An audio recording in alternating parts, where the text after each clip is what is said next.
what we have here is a pretty stereotypical word problem that we'd be expected to solve with algebra. So we've got, suppose your math teacher says the following: I have 5 times as many dimes as quarters. The total value of the coins is $3.75. If you can tell me how many of each I have, I'll give you the $3.75. All right, so let's read this again. And this is always the first thing I do with a word problem is I read it once, which I just did, and then I read it again and try to make sure I've got all of the pieces. Suppose your math teacher says the following: I have 5 times as many dimes as quarters. Okay, the total value is $3.75. If you can tell me how many of each I have, I'll give you the $3.75. Now, I obviously picked a math teacher here because math teachers are really the only types of people that think in these terms, that phrase problems in this way. So, I feel like I've got all the important pieces highlighted, right? I've got 5 times as many dimes as quarters. The total value is $3.75.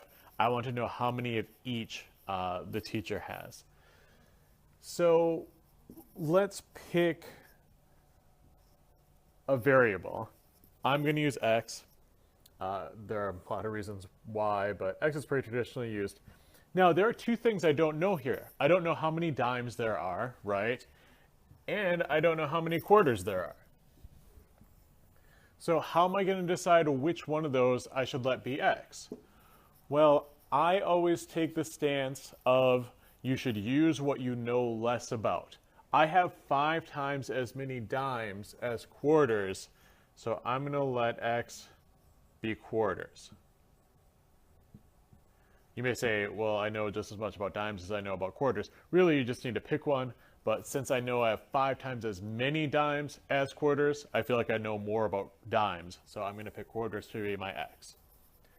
Now, like I just said, I have 2 unknowns here. However, the problem tells me one of them in terms of the other, right? I know I have 5 times as many dimes as quarters. So I'm going to write an expression for the number of quarters I have, or the number of dimes I have. I have 5 times as many dimes as quarters. So if I have x quarters, I should have 5x dimes.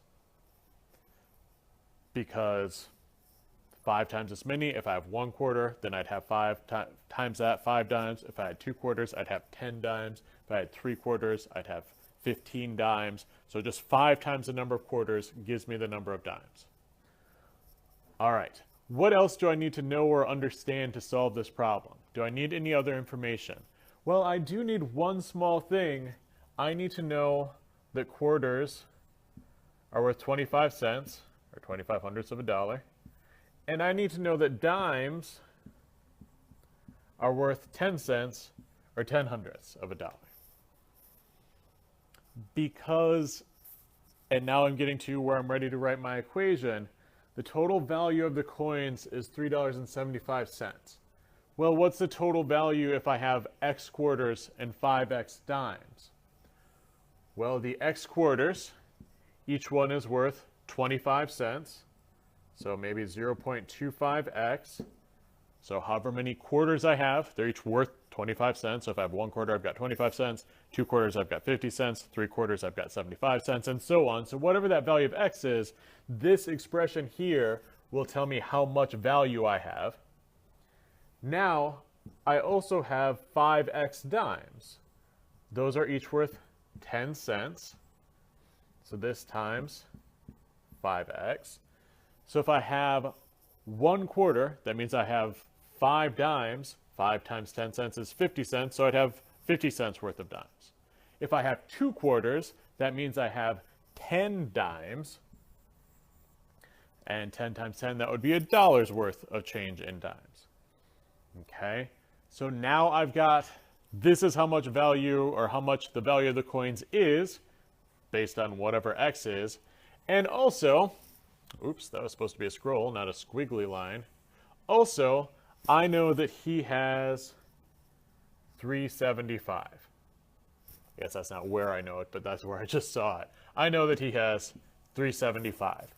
So this equation should be equal to $3.75, 3.75. Okay, I feel good about the equation I've written. Now I just need to solve it.